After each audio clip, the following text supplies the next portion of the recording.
control. Gravity is all that I know. She's over me. She's over me. She comes with her hypnotic dance. She holds me here with only a glance. She's over me. She's over me.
I see what happened. Somebody, somehow, this got depressed. That's the phantom power. I wonder if I pulled it out. And when I pulled that out, it hit it. Hi, guys. I can see that. Whack Job Wednesday is commencing. Well, there you go. Apparently the mics need power in order to work. And when Don unplugged the monitors, I must have hit that button. He nerfed the power button and turned off the power. So there we are. But we are here, ladies and gentlemen, and welcome to the show. We hope you are all ready. Oh, Lord. But it's the portal. It's what happens here, ladies and gentlemen. But I hope you're ready because we're going in.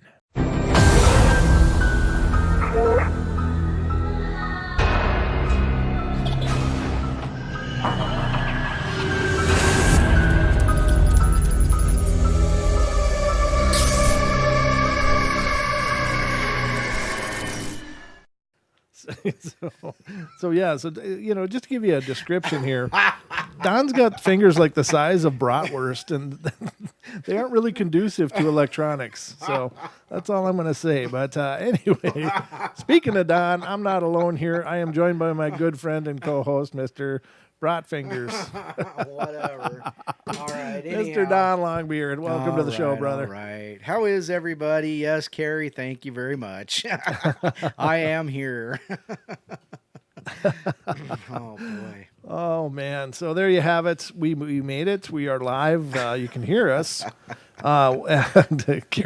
Carrie said, yep, Don's here tonight. Oh, you got to love it, ladies and gentlemen. It's how we roll up here in the portal, and you never know what's going to happen. It's one of the pieces of magic and intrigue that makes people love the portal so.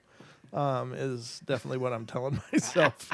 Other than the fact that things just go sideways sometimes, like, oh my god. And what's funny is, there's a lot of people in the chat that is it weird that I'm sitting here hitting the refresh button on the Paranormal Portal page, waiting for it to come on? Yeah, apparently not. Well, the other part of it is that when we get here, Don and I don't really have much of a chance throughout the week to talk.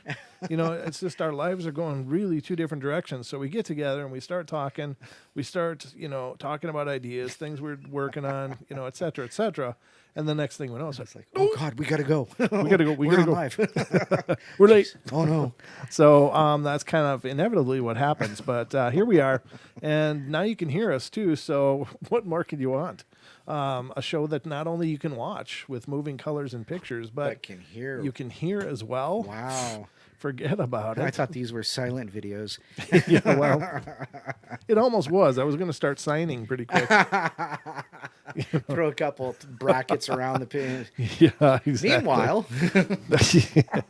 yeah. So anyway, welcome to the show, everybody, and thank you for being here and tuning in and being a part of us. We just Don and I were also watching the Bigfoot Odyssey Researchers Report earlier tonight, and nice job, Carrie. Oh, yeah. You guys do great. and that last story was awesome. Yeah, that big That was 8-foot thing.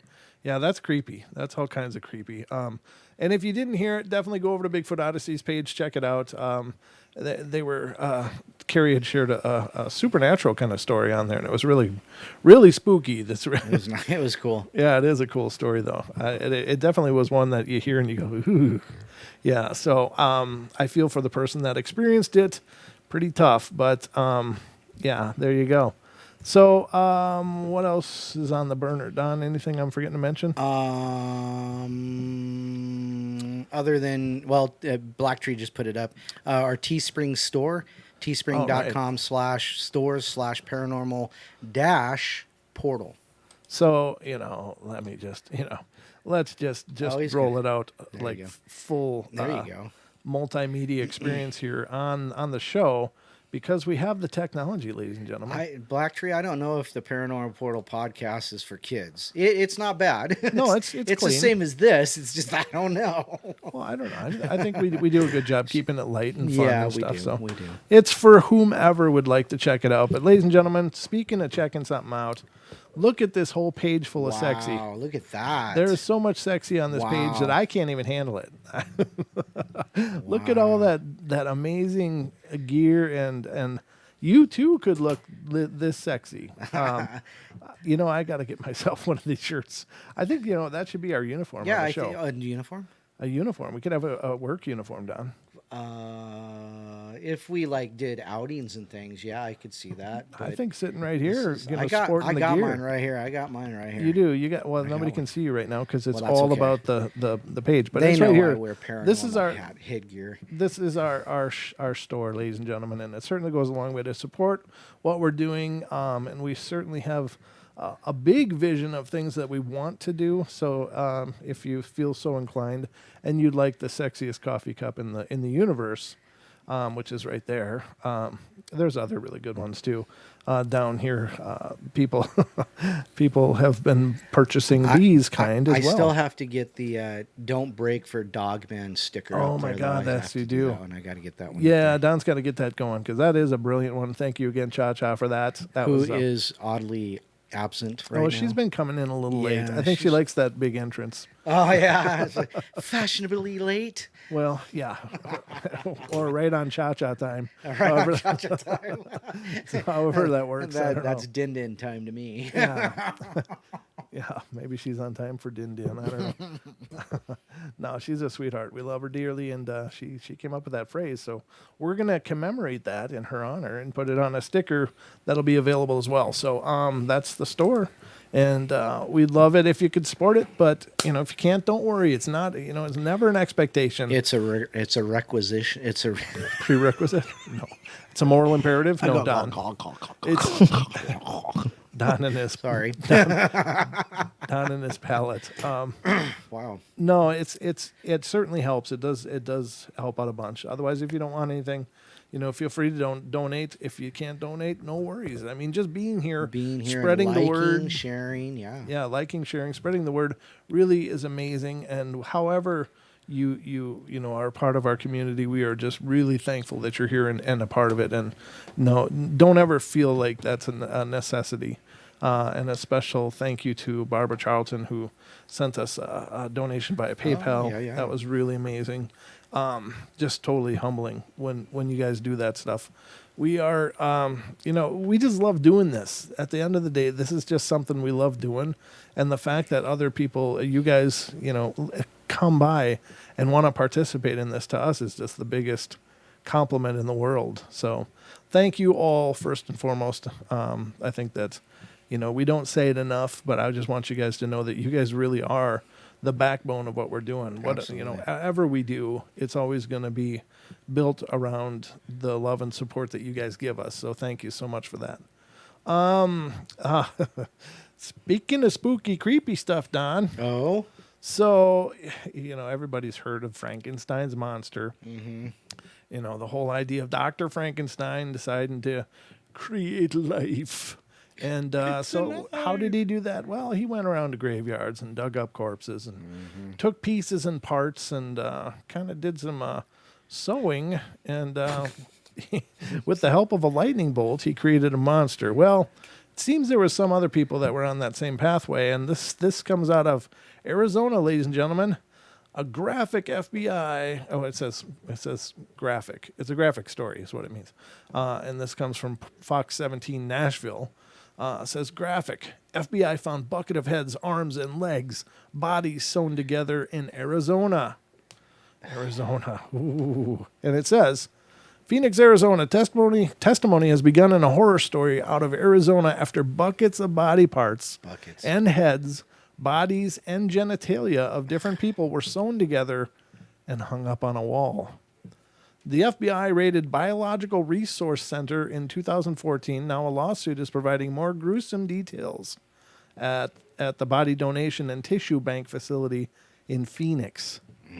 It says the FBI raided the business on accusations of illegal human trafficking and sale of human body parts. And here is an excerpt of it says excerpt, but it's excerpt of what the FBI agent found. A cooler filled with male genitalia, a bucket of heads, arms and legs, infected heads. Ugh. The testimony included one of the most disturbing findings, a small woman's head sewn onto a large male torso like Frankenstein and hung up on the wall. So there you have it, ladies and gentlemen. There is an old saying that says the truth is stranger than fiction, and I'm agreeing with that. I think that is just so wrong. Yeah, oh my God. Definitely that. So apparently there's something really broken down there. I'm not sure, how you justify that. What is wrong with people in Arizona, except, of course, the lovely people that hang out with us here? Except for our people that love the show. There, of course, are. No, I think it's just like anywhere. There's creepy people everywhere, and this just unfortunately. Well, I guess the good thing is that it came to light because, right. God knows what else they were up to that they didn't catch. Right. That's the spooky part. Well, now. Aaron in the chat says, donate your body to science today. The funny part is part of this story is this guy donated his mother and his grandmother's body to this place. Yep. And he supposedly got their ashes back after the raid. But he said he couldn't. How does he know definitely that was his, his loved ones? Right. So that's kind of how.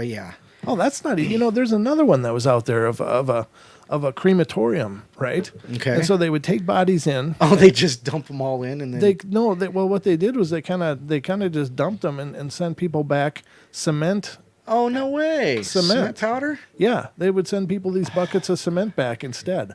And then they raided the place, and there's like these piles of rotting bodies and stuff. Oh my God! I mean, could you imagine what kind of heartbreak that would be to know that someone you loved and was such a special part of your life was just discarded like an old hanky or something? It's like, oh my God. That would be disturbing, But I tell you what, if you want to create a haunted house, that's the way to do it. You want to create a haunted house? Well, that's how you do it. that meme was awesome. Yeah. You want a haunted forest? Well, this is how you make haunted forests. That's the one where you can get your ashes put into a tree sapling and then plant it and you become a tree. Wow. There's a meme of a kid going, you want to create a haunted forest? Because that's how you create a haunted forest. I love that. That is funny. But that's a sad story. And you're right. How would I feel? I got to tell you, I don't know. I'd feel I don't know what else to say other than violated in a way. You know, my God. my trust in my, faith in the system that's supposed to be working for us. And we, yeah, I don't know if you really donate either. I mean, do you have to pay shipping cost or I don't know. You can Amazon it for 2 days, 2-day air. Amazon Prime, 2-day air, free 2-day air. Yeah. But yeah, I mean, and you pay, to be cremated too. It's like $1,500, $2,000 to be cremated. Yeah. So I mean, that's a heavy, steep price to pay Right. to get concrete dust back. Yeah. So they like literally. Yeah. They like literally had this. I mean, I think it was pulverized concrete was what it was. It probably, was yeah. so it wasn't like the mix. It was the pulverized concrete, and they just go out there and scoop it up in a shovel. And well, I got grandma here. And I'm laughing because it's just what else do you do? You either laugh or you cry. You either It's cry, just- yeah, exactly. I'm not laughing because that's humorous, but it's just so bizarre. You Yeah. know, it's like scary bizarre. Sorry. Ah, wow. So Wow. that's one of the things going on in our world. Now, again, this is from 2014, but apparently some of the information was just released, or this is just really old and I just found it. No, I think some of that was just released, and that's why What is the it's deal? popped up again. Yeah, it's July 25th, 2019. So Yeah. that's a current deal. But yeah, how sad is that? Now, is that paranormal? No, but it's probably going to become really paranormal. Yeah. It's probably There's going a to be a fact. huge paranormal issue in time if it isn't already. I know I would haunt the hell out of the place if it was On me. the market today, cheap. It is haunted. Yeah, it definitely is. Jeez. If it's, I mean, that's got to be, you look at things like that, and those are the kind of things that really convince me there is evil in the People world. are evil, yeah. There's evil in the world. I mean, that's just, you have to have like no soul left to think that that's a good thing to do. And those people that do horrible things to animals and stuff, it's like, you can't have a soul and any kind of decency and do that. And is it redeemable? I don't know. I don't know how you come back from something this dark. I don't know. Maybe you don't. I don't know. But I just had to share it with you guys because it is dark and morbid and creepy. And, we do cover that here. So that was my first story, Don. Wow. What did you have? What do I have? Well, I got shout-outs. You do? Yeah. Well, give them out. Yeah, because we got Daniela here from Bigfoot Odyssey, as well as Carrie Arnold from Bigfoot Odyssey. Excellent. We got Duke. We got Aaron B., Beth Fierce, Black Tree, Chris Guy, DH, Elaine, Jessica down there in Arizona, and Lisa Heilman, Lewis, Randall. We got Ken the Rotman all the way over in Aussie land. He's and from Oz. Todd Evans in the chat with us tonight. I think I saw Paisley earlier. Okay. And I don't know if Gemini is here yet, but Cha-Cha's still oddly absent again. Oh, well, hopefully she'll be along. We definitely like everybody to show up and be a part of our shows. And Absolutely. And she's a big part of the shows because She keeps the little chat lively. she does. She's a character. There's no question about it. She's a character. About it. So, but you had something. I did. You know what? Let's start with the black moon, because tonight supposedly is what's called a black moon. And Farmer's Almanac says, what is a black moon? It is tonight, and much media hype surrounds moon names such as blood moon and blue moon. But have you ever heard of a black moon? This year, there's a black moon on July 31st. That's tonight, or, well, for Danielle, it was last night. Maybe it's tomorrow night. Who knows? Because she's over in the UK. Just here's an explanation of the ominous sounding name. Like the blood moon and the blue moon, black moon is not an astronomical term. In fact, if you ask a sample of astronomers, both professional and amateur, very few will have ever heard of it. It's not even particularly widely known folklore thing. As for the definition, some people say it's a black moon if there's a new moon twice in the same month. It's similar to a blue moon, which has become a common term for a second full moon in a month. This definition of a black moon is black moon that's often most used. There is no new moons a month. This could only happen in February, and thus is a kind of rare thing, meaning once every 5 to 10 years. The phrase might also simply refer to the new moon, every new moon, since we're then seeing the moon's dark or black side. What? It's like there's a one side painted black, or what? How does that work? Well, technically, there is no dark side of the moon. In fact, it's all dark, isn't it? It's so dark. It looks like That's from Pink Frankenstein's Floyd. monster. Yeah. Oh, that's right. Yeah, you're right. Dark side of the moon. Yep. The phrase is also sometimes applied to mean a third moon, new moon, when there are 4 in a season, which is actually one of the definitions of a blue moon when the same thing happens to a full moon. You can't see a new moon, but the gravitational influence of the new moon and sun combine to create stronger tides that we get for many days around every full moon and new moon. When is the next new black moon? If you go by the standard 2 new moons in 1 month definition, black moons are slightly rare, occurring about every 32 months or 2 to 3 years. In North America, the next blue moon is tonight, and its zenith is 11:12 p.m. Eastern time. That would be August 1st and 3:12 Universal time. The new moon is a second of 2 July 2019 new moons. So there you go. Well, I just want to tell you, Cha Cha came in. Oh, Cha Cha's finally here. Noli 420 is in here. Oh, excellent. And Aussie Tiger Rockstar fans. Oh, he was here. I didn't see him on that list, but yes, okay. Yep. So he said he's invisible, or Don always misses him, or something like that. That's not true. Hey, Weird Desk US is in here. Good to see you. Thank you for coming in. And anybody else I might be missing. We don't get stronger tides just because we can see more or less of it. Oh, Carrie's talking about the moon. He's talking about that, because it mentioned, stronger tides during, the gravity doesn't change. The only reason it would change is if it was closer or farther away from the Earth. That's true. That's true. And Lord Vader! The Lord Vader is here, and he is apparently distracted by Uranus. So. I just had to say that. Sorry. That's what he said. He said every time he's looking for a new moon, he gets distracted by Uranus. So, you can't make this stuff up, ladies and gentlemen. Is that mine or yours? Hey, don't bring me into this. I'm just reporting. I'm just sharing. Oh, my goodness. Yeah, so there you have it. Again, I just want to say, make sure everybody knows this Friday, Mr. Don Schmidt will be joining us on the portal. And this gentleman, I just want to take a couple minutes just to let you guys know who he is if you're not familiar with him. He's a former co-director of the J. Allen Hynek Center for UFO Studies in Chicago, where he served as director of special investigations for 10 years. And prior to that time, he was a special investigator for the late Dr. J. Allen Hynek and the art director for the International UFO Reporter. And Schmidt graduated from MATC with a degree in commercial art and graduated cum laude from Concordia University with a degree in liberal arts. And he is currently taking graduate courses in criminal justice.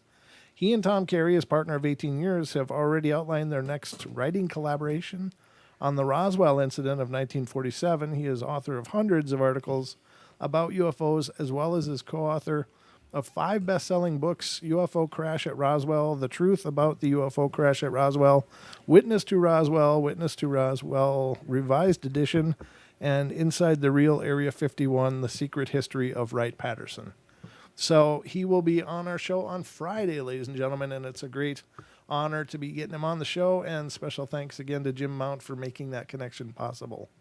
That was wonderful, and we're really looking forward to that. Yes, sir. That'll be Friday on the portal. Yes, sir. And even Don will be here. I have made an arrangement to be here. It's the night of Dons. Yeah. So that'll be coming up this Friday night on the portal. It should be a great show. It'll be a network show, so hopefully a lot of you guys tune in for that.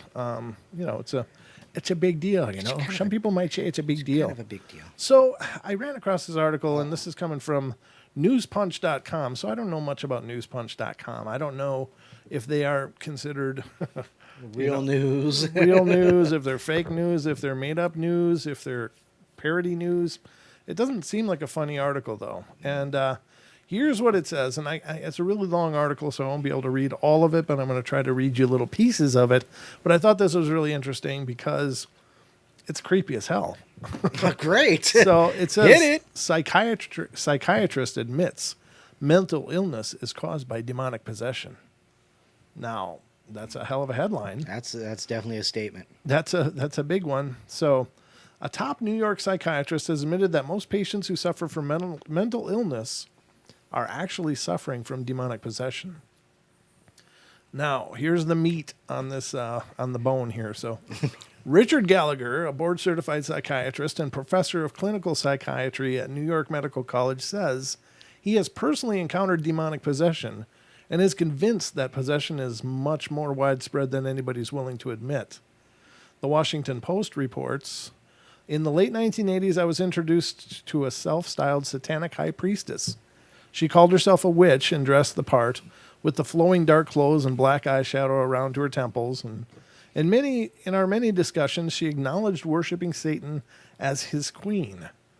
I'm a man of science and a lover of history, and after studying the classics at Princeton, I trained in psychiatry in Yale and in psychoanalysis at Columbia. That background is why a Catholic priest asked for my professional opinion, which I offered pro bono about whether this woman was suffering from mental disorders. That was at the height of the national panic about Satanism, in a case that helped induce the hysteria. Virginia McMartin and others had recently been charged with the alleged satanic ritual abuse at Los Angeles preschool, and the charges were later dropped. Oh, that's weird.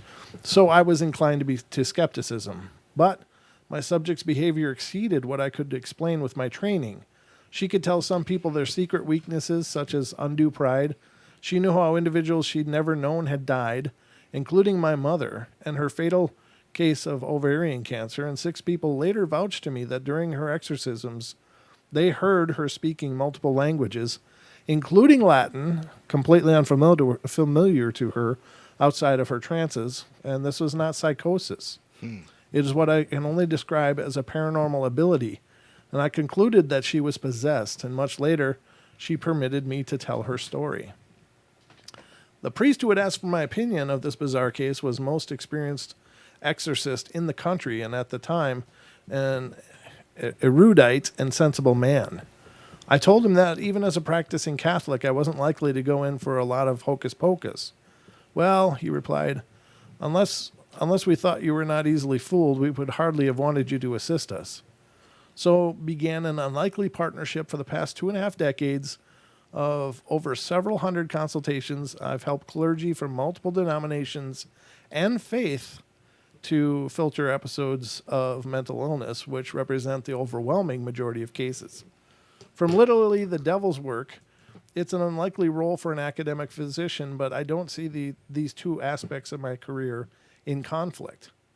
The same habits that shape what I do as a professor and psychiatrist, open-mindedness, respect for evidence, and compassion for suffering people, led me to aid in the work of discerning attacks by what I believe are evil spirits, and just as critically, differentiating those extremely rare events from medical conditions. Is it possible to be a sophisticated psychiatrist and believe that evil spirits are, however seldom, assailing humans? Most of my scientific colleagues and friends say no because of their frequent contact with patients who are deluded about demons, their general skepticism of the supernatural, and their commitment to employ only standard peer-reviewed treatments that do not potentially mislead a definite risk, or harm vulnerable patients. But careful observation and the evidence presented to me in my career has led me to believe that certain extremely uncommon cases can be explained no other way. So, that's a pretty huge thing, right? Yeah. And I think I've asked that question before. I think we've talked about mental illness because, often a lot of these stories that we come across start with, I don't do drugs and I don't have mental illnesses. Well, are you sure? I mean, maybe, I don't know. I looked on the internet. I don't. I don't have any of those symptoms. I'm just forgetful of everything. I've often wondered, before, is it mental illness that causes the possession, or is it possession that causes the mental illness? And, I guess it could go either way. Mm-hmm. And that's kind of what this guy said. That's what this psychiatrist said, is he said, sometimes it's the only explanation. Right. And it could be, scary as it is, it could be.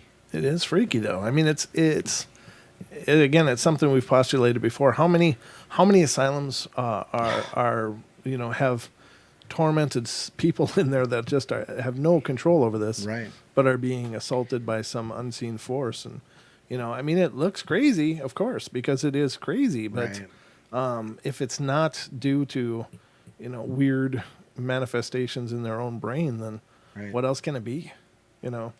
I think that's scary, and that really bothers me. That it's kind of like the innocent man in prison. That's just a terrifying idea. Yes, but I guess it's bound to happen. We're not perfect.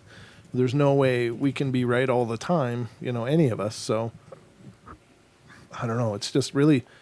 I mean, it's cool. I'm really glad to hear that somebody's actually considering it. That somebody's giving it merit. Right. Right. That there can be some. I got to quit saying.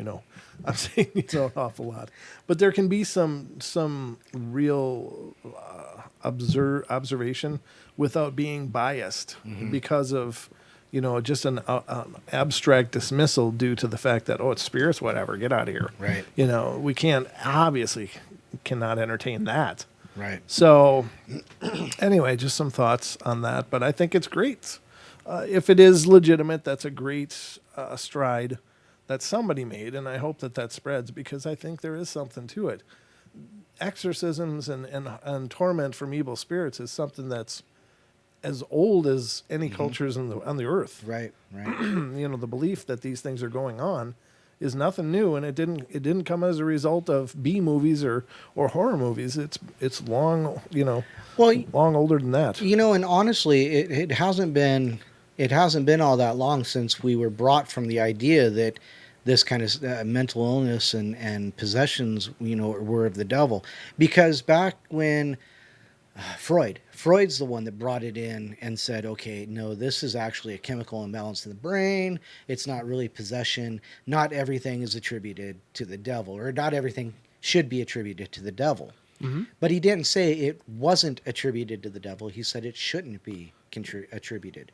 Mm-hmm. So real quick question. Those are just, quick ideas out of my head from, my schooling. Is that's not what Freud said. Freud said not all of it is... Right.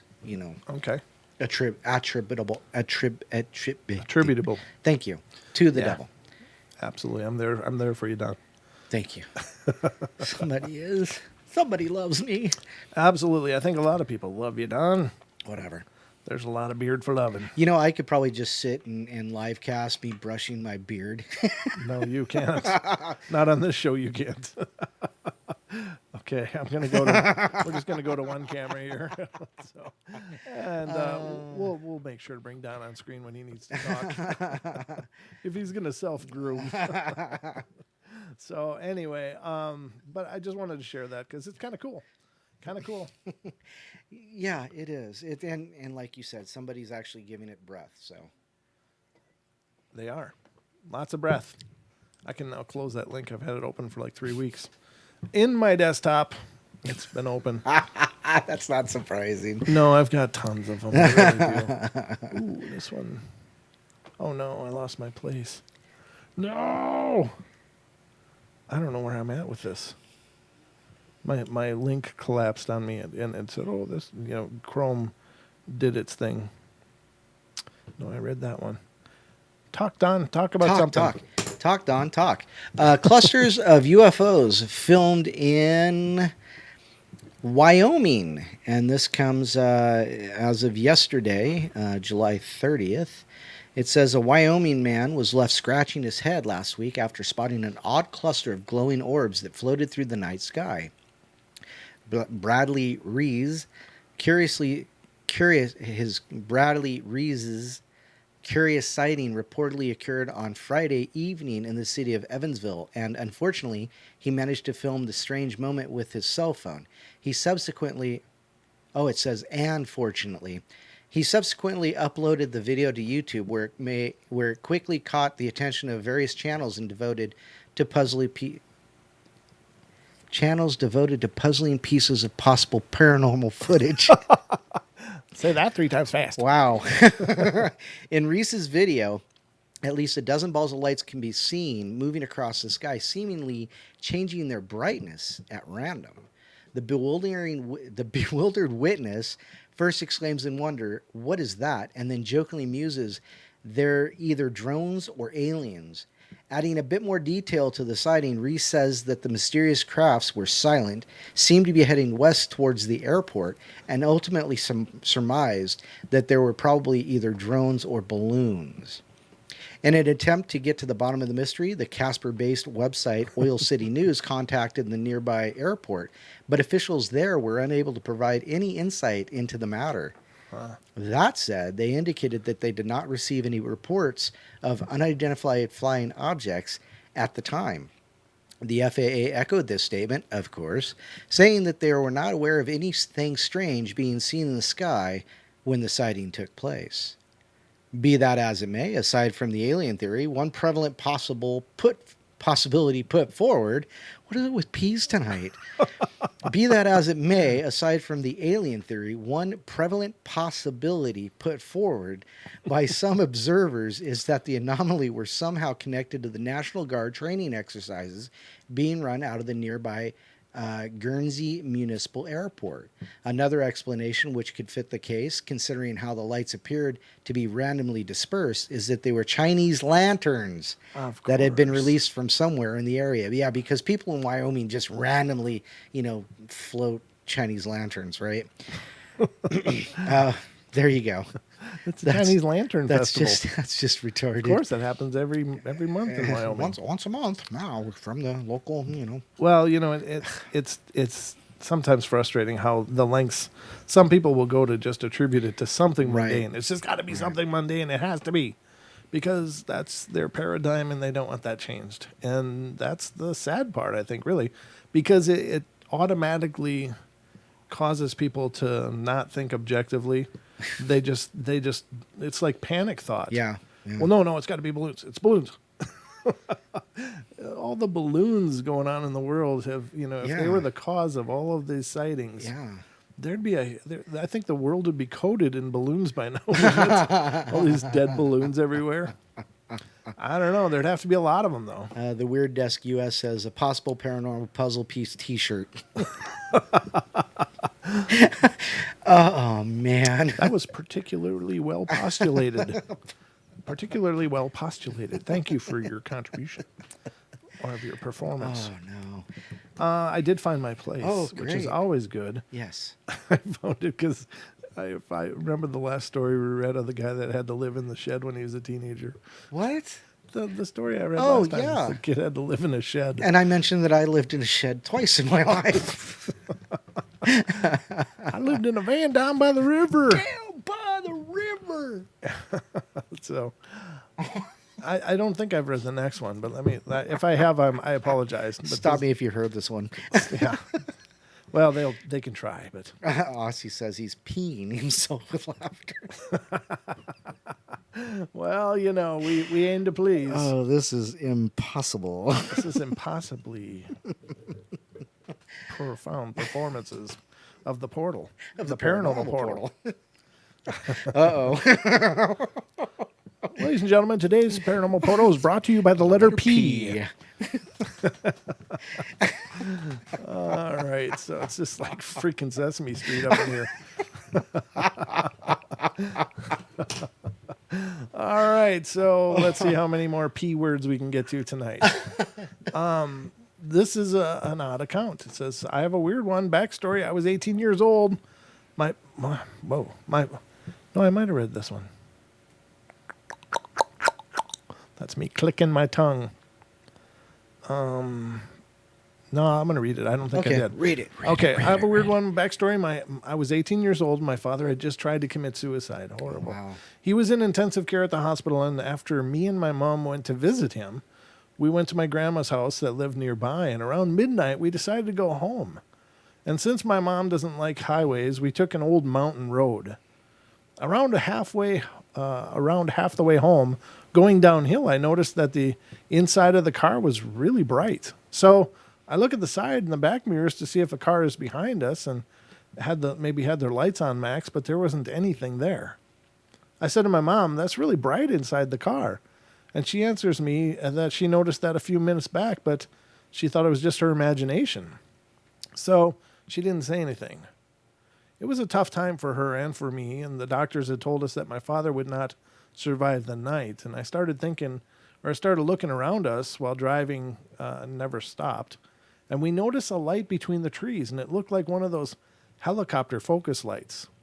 But it was behind the trees, and the brightness inside the car didn't change or was being interrupted. And that when I noticed that, it was just inside the car, a Suzuki Samurai pickup with 2 seats.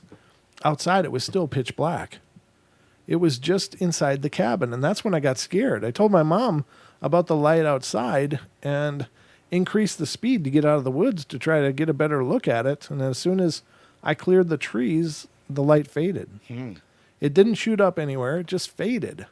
And inside the car went dark. My mom is convinced that it was an angel or a light from Holy Mary. I told a couple of my friends, but was ridiculed, and to this day, nobody believes me. Once in a while, my mom and I still talk about it. My father survived. Oh, no. Wow. He says he actually tried to commit suicide again a month before my wedding last year. Oh, jeez. A month before. That's so heartbreaking. He survived again and is under medication. But I still think about it, especially when I drive at night. There is something out there. Wow. Yes, there is. That's crazy. I think it's it's wonderful that he survived. I don't know. It's that horrible idea, of ending your existence. Right. And I understand pain, and I understand that it gets heavy sometimes. But man, if anybody's out there listening, just get help. Yeah. If anybody out there can relate to that, please get help. Please talk Absolutely. to somebody. Please find someone to talk to. Anybody, just find someone. So they saw the light because they decided to go home. Yeah. They saw the light. It was only inside the car. Right. But they did see another light on the other side of the trees. I'm sorry. Right. And Talk with they my looked hands. like a helicopter. Yes, looked like a searchlight.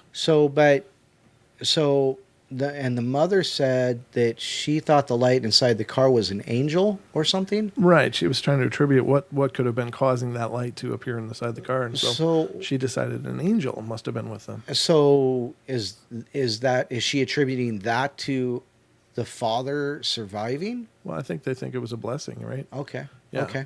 I think that's where they're going with that. That's what I gleaned from it. By the way, you've said 4 P words since you said that. Have I? Is somebody counting? Yes, me.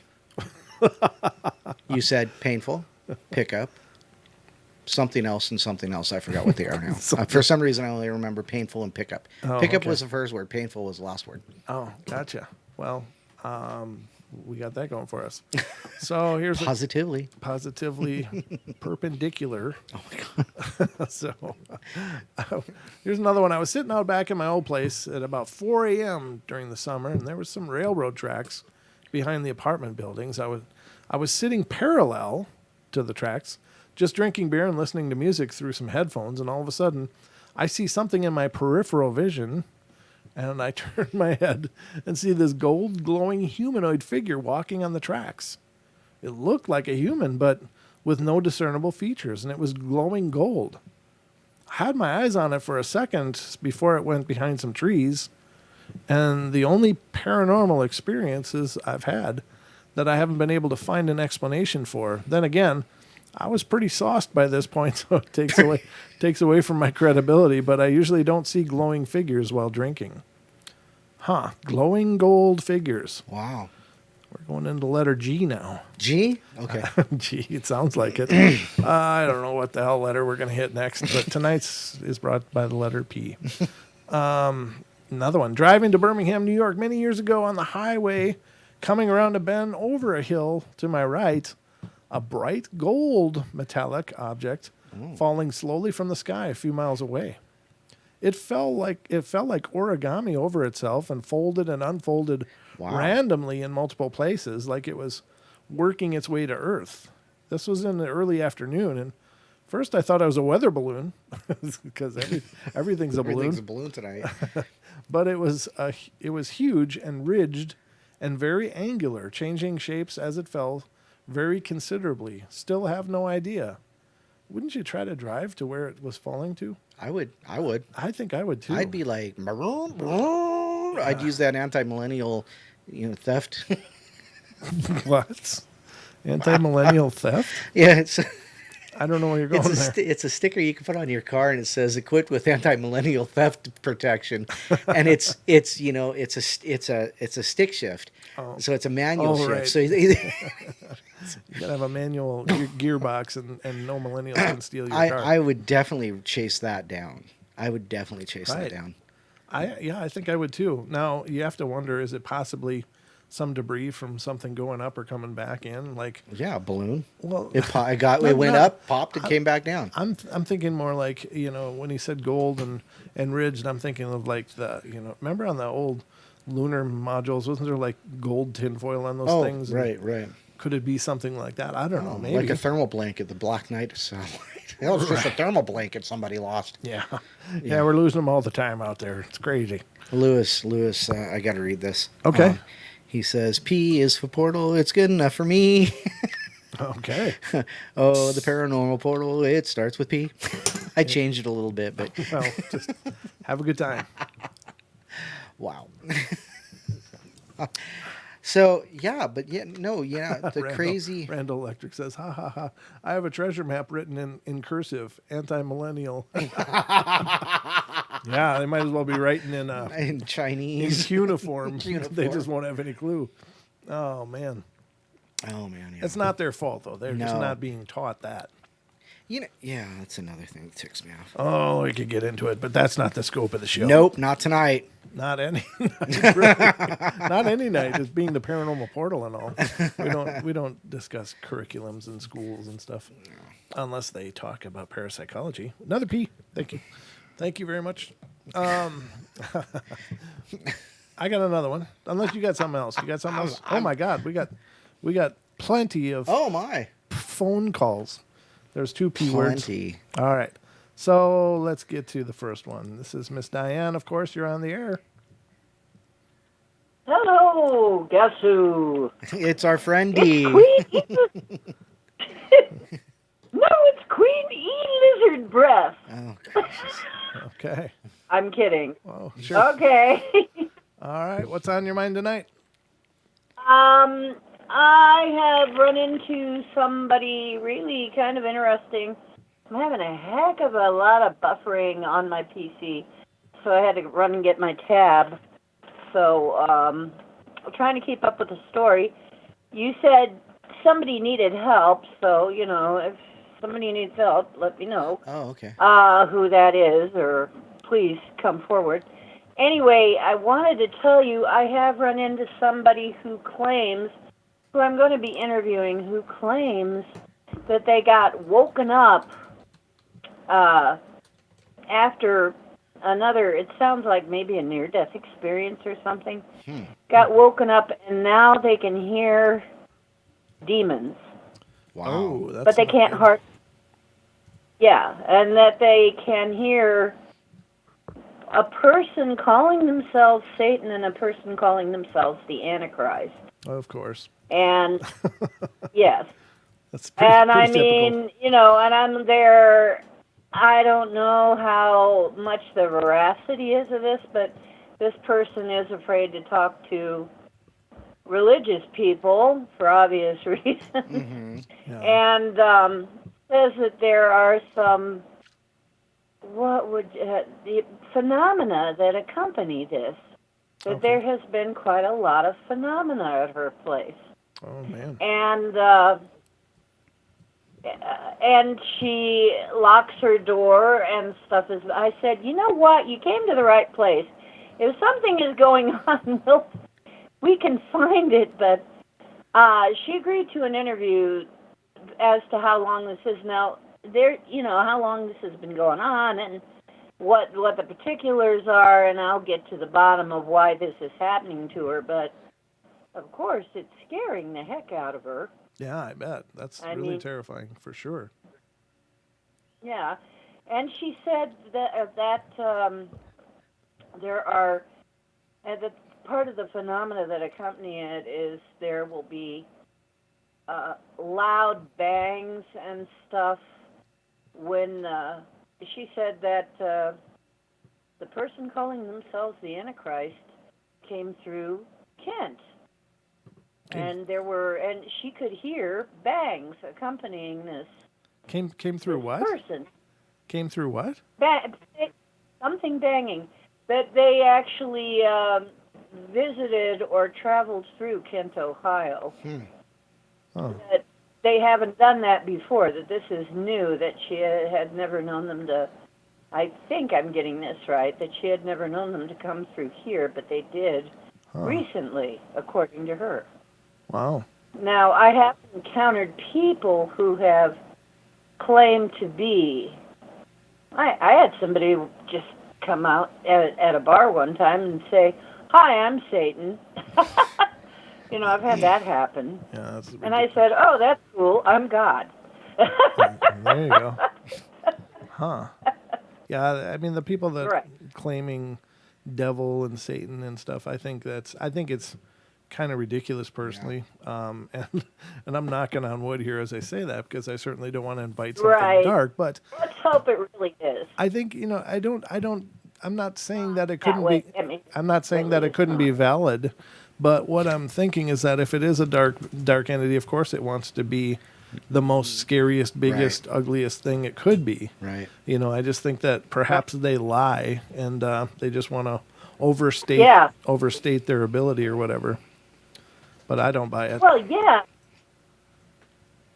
Part of the game is the big part of the game is what emotions can I suck off of you? Right. And how afraid? Can I suck fear? How afraid can I make sorrow? you? Right. Yeah. They try to make you afraid to get you to surrender. So, yeah. Right. Oh yeah, to beat your ego down. That's like an ego whip. Actually, Sean talked about running into what D&D would have called a mind flayer, which has a thing called an ego whip, which really beats the heck out of your mind. Sure. I guess beats the heck out of your confidence and everything. It messes you up for a while. So he's talked that kind of a thing can be encountered. So I believe him. I mean, we all, the three of us, see the same when we go somewhere. Me and Joel and him will see the same stuff. Mm-hmm. So I don't have a whole lot of choice except to kind of trust that, when he says he's seen this or experienced this, he's done that. So, which is very comforting because, if it was just when it was me on my own, it was very difficult, because I would question myself constantly. Right. Because it's nuts, some of it. For sure. I mean, you can imagine what this is like. And so this person who says, I'm not, she says, and I've been hearing him for a long time, they don't know I can hear them. So you cannot tell people who she wants to be totally anonymous. Okay. And she says, I don't want them to know that I can hear. Mm-hmm. And I don't want, I don't know who to talk about it to, but you say you're a paranormal investigator, and I'm hoping I can talk to you. Right. Well, I hope you're able to help her. And so I hope I can help whatever it is that she's doing, whether it is a illness and it's funny, I come in here, and the moment I come in here talking about what Sean and I have discussed a lot, is it, mental illness? Is it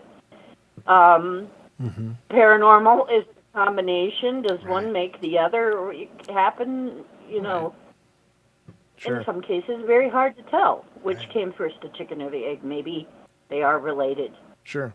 Yeah, I think you got to be really careful about that too, because of course, there are people that are actually mentally ill, and they make some pretty huge claims about that, and to them it is real, but it doesn't mean that it's actually paranormal in nature. It just can be sometimes mental illness, and I think that you kind of have to be careful and err on the side of caution when it comes to that, because if it is indeed a mental illness, the hard part becomes, do you want to reinforce that, by trying to help them? Are you reinforcing a mental illness? Or, you know what I mean? So I hope that this person is at least checking into the idea, maybe seeing some professional to look into that possibility, because that can mean a lot of different things. And my God, it could be a cancerous tumor in their brain that's causing these auditory phenomena. Right. It could be dark spirits too, but I think that you definitely have to measure in both possibilities very sincerely, Yes, I think if she's having phenomena at her place, that she is probably being bothered by something. Probably. However, whether it is what it says it is might be another matter. Right, exactly. What is exactly, we don't know, and it's hard to tell. But yeah, I mean, I wish you the best in that, and please be careful. Right, I am going to look into it, and I am going to alert my backup. Our backups, we have backup staff now, thank God. It's like we got that. Cool. I'm not doing this totally. I don't have to. If it gets weird, I can call up somebody and say, hey, I need some backup. Right.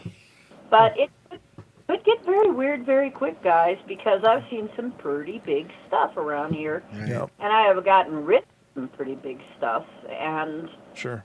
I have no way, I can't really discount this. This is something I must dive into and look at. Sure. Because and this poor person is, in effect, being tortured by this. Right. And being tortured by not being able to talk about it to anybody, hardly at all. No, And this is why, doggone it, this is why we're doing this for free, is because there's too much of this. Sure. I mean, I know what that's like. I got this thing going on. I can't tell anybody. I don't dare say anything. Right. I try to say something and something terrible happens to me. Yep. People get weird. It's just all kinds of things. I remember what happened when things started happening at first to me. Sure. How hard it was. Well, definitely do your best, and please keep us informed of how it's going if you can. I mean, we don't want you to obviously betray that confidentiality, but keep us posted, and please be careful. Right, and I told her could I do an interview with her at some point if I make it anonymous, and she said yes. So there may be a video or something about it if it checks out, and so you guys will hear about it, but we'll have to make it all anonymous. And Sure. Just thought I would tell you if anybody's got anything else on that, has had anything else happen like this, let me know. Okay. Okay. Sounds have a good. great night. I'm going to go back to the show. All right, my lady. We'll talk to you soon. Thanks, Dee. All right. So, let's see. We got another call, and this is from area code 480. You're on the air. You know who it is. I know it is. I think I know it is. I think Hello. I know. Could you tell me how to get to Paraportal, please? It's right here. You've made it. You've How's arrived. it going, guys? Good. Good. How are you? How's everything down in the land of Strange people of Frankenstein? doing weird things. strange, weird things over in Phoenix. Yeah, no kidding. That's over in Phoenix, so that's some weird stuff. Yeah. Yeah, it is. That's really scary. Twisted. Yeah, and I didn't hear about it. I've been reading newspapers and stuff, but I guess that didn't get their attention. Yeah. But anyways, I just wanted to give a shout out to Lady Death. I haven't seen her in the chat in a while, and yeah, we've missed her. Our next letter should be L. In honor of her. Oh, well, there you go. We'll see what we can do. We might. I don't know how many letters we can squeeze into one episode, but we'll definitely put that on the list. Yeah, just for the fun of it, or for Roswell, you know, that type of thing. Absolutely. But you're good. Otherwise, everything good? Yeah, I was just saying hi and how you doing and perfect. Well, all that. I'm doing good, and I've been busy working. Oh, have you? You know, yeah, how that is. Absolutely. But I try to be in the chat as much as I can. What's the temperature down there during the day? God, yeah. I want to know how hot it is down there. About 1,000 degrees, you know, with humidity. Okay. Like 100. What was it? 105 or something yesterday. Wow. Good God. I'm not sure how it was. I'm not sure how it was today. I'd die. It's well yeah, with the monsoon season, it's hot. I mean, it gets really muggy when the humidity, the dew point starts going up. Sure. That's when people get in trouble. Right. You know, especially if their air conditioning doesn't work. Oh God, that would be horrible. Wow. Well, definitely stay cool. Yeah. Oh yeah, yeah. I have the fan going and air conditioning and stuff, and okay, it's decent in here, you know. Right. But we did have a storm last night. It was pretty stormy. Oh, I bet you it was beautiful though. I love thunderstorms. Love them. Yeah, but messy sidewalk and stuff. Right, no doubt. Well, it's always a pleasure to hear from you, Jess. Thanks so much for calling. Yep. And I just want to say hi and keep brushing that beard. Yes. Luxurious beard. And Don, if you wear glasses, you could look like one of the guys in ZZ Top. No, I would never. I would never be that assumptive. Sorry. No, those guys are classic. All you need is the kind of cowboy hat and a guitar and sunglasses, and you'll look like one of them. Either that or he could build duck calls. We're not sure.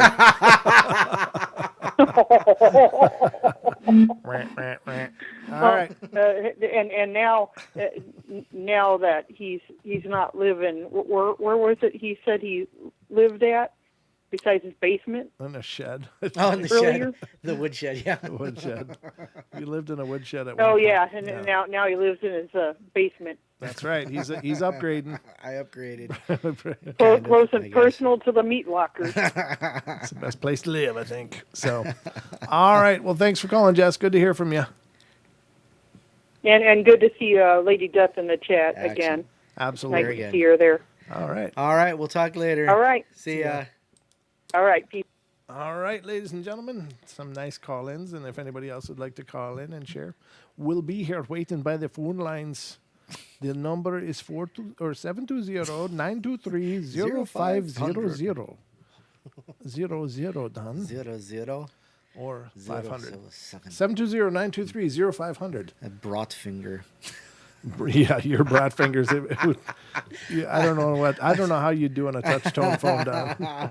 Well, you've seen me text before. It's like, it's like I've seen. I didn't mean to spell thing THONG. I thought I was a CIA cipher coming through, Don. It's like, what the hell does this mean? The gardenia patch is now open. Yeah, exactly. What does that have to do with the portal? I don't get it. Steel magnolias. Right. There you have it. So, Cha-Cha says, Brent, read the phone number like Count Chocula. The one number is 720-923-0500. There you go. The count, since we're on our Sesame Street binge here tonight. That's a good point, yeah. Yep. One peanut butter sandwich. We have one story to read. All right. So let's get on to this next one. Did you have anything else you wanted to go over? There? No, please go ahead. I will have something though, but Okay. please Yeah. restart the show if you would. Start it. All right. You can either that or start a jug band over there, whatever you want to do. All right.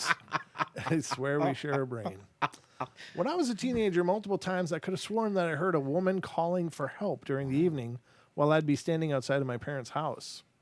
It was always just loud enough that I would stop what I was doing and listen, and then dismiss it after I didn't hear anything else. I mentioned it to a friend at the time in passing, and he got all serious and told me he thought he heard the same thing on multiple occasions. While leaving my parents' house, we all got freaked out, and we're thinking it was some weird X-Files thing.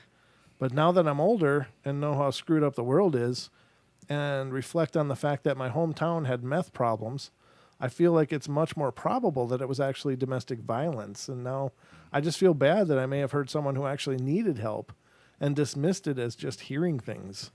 And I feel even worse thinking about the fact that I probably couldn't have done anything to help, even if I had taken it seriously. Yeah, I mean, that's the kind of thing you kind of got to look into, though, you know? I mean, as spooky as that may be, because there's all kinds of creepiness in this world. And there's, you know, you hear about, you know, people being locked in basements. What are you implying, I Brian? mean, you know, not that, you know, having a 5-family freezer would be a part of that, but I'm just saying. That's awesome. You know, I'm just saying, really, though, I mean, there's some really creepy things that have come out that are going on. And as much as we like to close our eyes to that and just pretend it's somewhere else, it could be your freaking neighbor. You know, you just don't know who's really broken until, you know, suddenly, you know, there are a street full of cop cars and they're bringing people out of a basement. And it's like, whoa. Buckets of body parts. He was always such a nice fella. Very quiet. He kept to himself. What size is your skin? Yeah, exactly. You got a purty mouth. Yeah, exactly. Quick, pedal faster. Yeah, no doubt. So, I mean, it's just, Wow. it's all that strangeness. But there is lots of creepy, spooky stuff that goes on in the world. And if you hear someone say, help me, it's like, I don't know. I think I would have to just look into it. Because, That's a way to lose a kidney. yeah, well, yeah, exactly.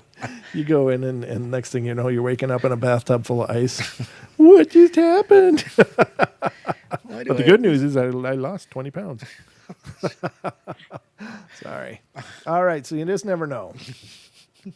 All right, continuing on. I'm just looking at the chat. Anything going on? Am I missing anything? No, just Lady D's falling in, and you know, she's coming back with a vengeance. It's awesome to see her. Yeah, she's rolling up here and making some people recognize. It's About time you came back, girl. We've been missing you. It's Gosh. great to see you. It's nice I was to actually see that gonna, extra blue names. What? I was actually gonna, text her and say, "Hey, what's going on? Yeah, no doubt. Remember us?" No, it's wonderful to see you, and it's so great to have you back. We missed you. We love you, and glad you're back. Absolutely. And you know, hopefully it's for good, but at least it's for tonight, and we're Yeah. thrilled that it's at least tonight. She says things are better. Yay! You know, she's still having a little couple mobility issues, but here she is. She's mobile enough to type, and we appreciate it. And she missed us more, she says. did, yeah. But I don't think she knows how much we missed her. You know, it's easy to say. Heartbreak. It's easy to say. But anyway, let's continue. Hold on. Somebody said something about. Gosh, you know, this chat's moving faster and faster by the day. Yeah? And somebody said something I wanted to mention. Let the pressure off the orange stuff. DH said Dumbs. Actually, go back and listen to the Longbeard Mutiny. I talked a little bit about Phil Schneider and deep underground military bases on that one. I just touched on them, but we have talked about them. I might do a show later. I'm going to hopefully have some free time coming up as on a regular, so I might be able to do some more short vids and stuff. So that might be one of them. The Confessionals just did a recent podcast about Dumbs that's as right, well. yeah. And you can just definitely check out their archives. It was a really good show, and it was a person that's lived like right on top of one. And all the weirdness that they witnessed in their time living there. A really impressive show. It was long, but it was full of great information, really spooky information, but great information. So, when I was younger, I used to get really extreme deja vu. There was one time in particular where I went about my day and took a test in school. I did okay, got the test back and looked over my answers, etc. Didn't really pay attention to what day it was. A couple of days later, I get to school and the exact test, except no one remembers taking it before but me. Huh. I wasn't mad about it because I knew all the answers already, but stuff like this happened all the time when I was in elementary and middle school. Wow. Wonder if they outgrew it then, or what the hell happened? I don't know. That's kind of creepy. It's like a Groundhog's Day. Yeah. For one day, It's like, we're gonna redo. It's like having too many Fridays.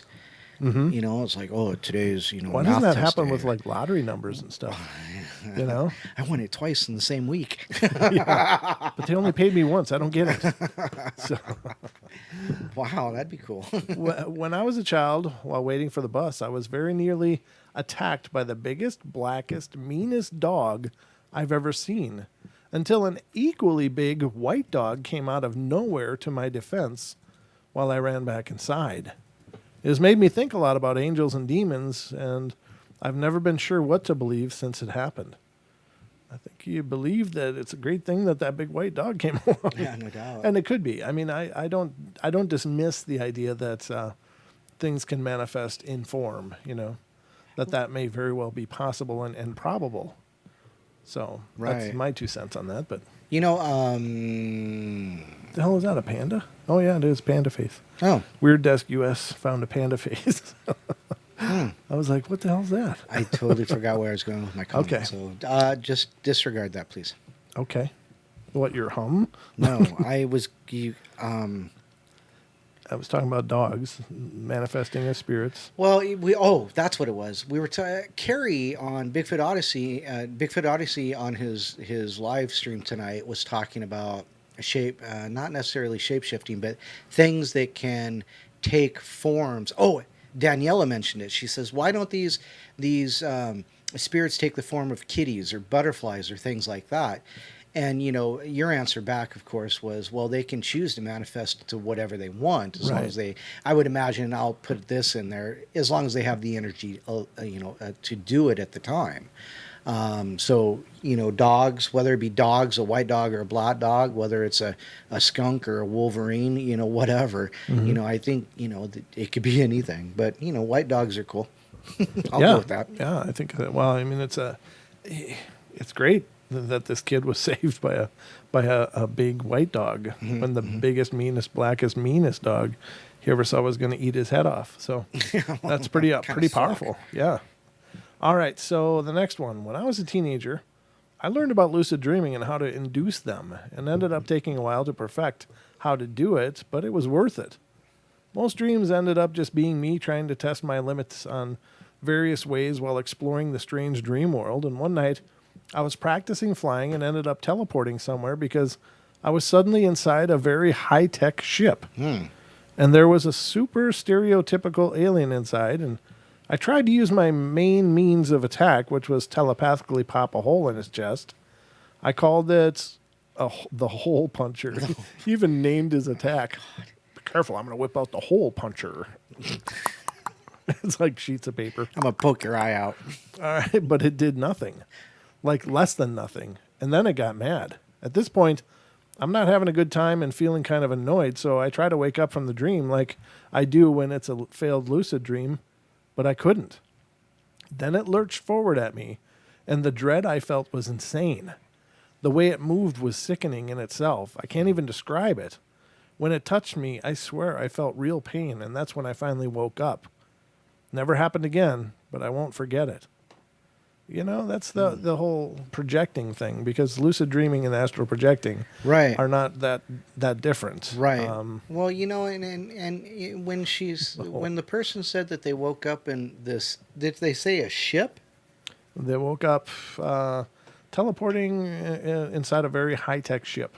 Yeah. Okay, so you sure it wasn't an abduction? Well, apparently they couldn't manifest the hole puncher in the alien ship. The hole puncher. The hole puncher. Hello, my dude. Hello, my baby. Hello, my rectum gal. All right. Sorry. No, that's... Jerry Klein joined us tonight. Hey, Jerry. Good to see you, brother. Wonderful, wonderful. Marilena Bonavita is in here as well. Beth Fierce, Brown Dwarf. Mike Cool. Mike Cool. Almost got mugged by a green Pyrenees. He tried to steal my ice cream. Dirty dog. Poor guy. Well, I'm glad you got away with your ice cream. That's important, especially on hot days. Robin says his beagle ate most of his roast beef in the car today. those Kim. beagles. Guess what day it is? It's diet day.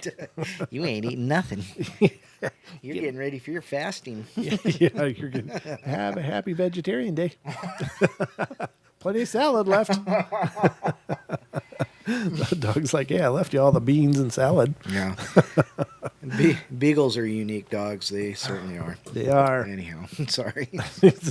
Rand Electric says they are vacuums, those beagles. Yep. They are. Yep, absolutely. All right, so the next one. Damn, I've got a good one for this. Finally.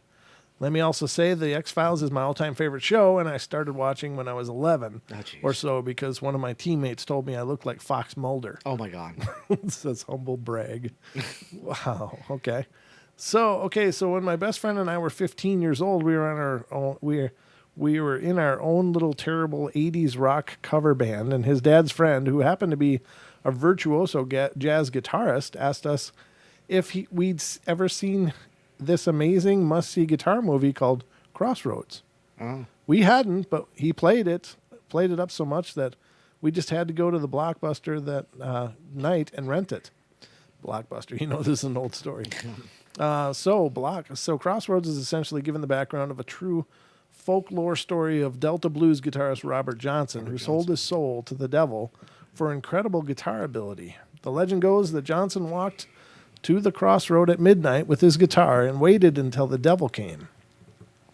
The devil can take any form he chooses and tends to take a form that would make the most sense to the person he's interacting with. And in this case, he's an older, well-dressed Southern gentleman in a fancy old Ford. Anyway, the devil comes and inspects Johnson's guitar and tells him that he can show him a few new tunings that'll help him with his guitar playing. Johnson hands the devil the guitar, and the devil tunes it, hands it back, and the contract is done. Johnson's soul has been exchanged, and by sunrise, he will suddenly be able to play with otherworldly ability. Okay, so being 15 years old and for lack of much else to do at that summer, my friend and I decided to give this thing a try. Oh, my God. Oh, jeez. After a little 14K dial-up research, nice. They got modem. 14. Yeah. You remember those? Yeah. The handshake? Yeah. I used to love that sound. It was like, yes, I'm going on the net.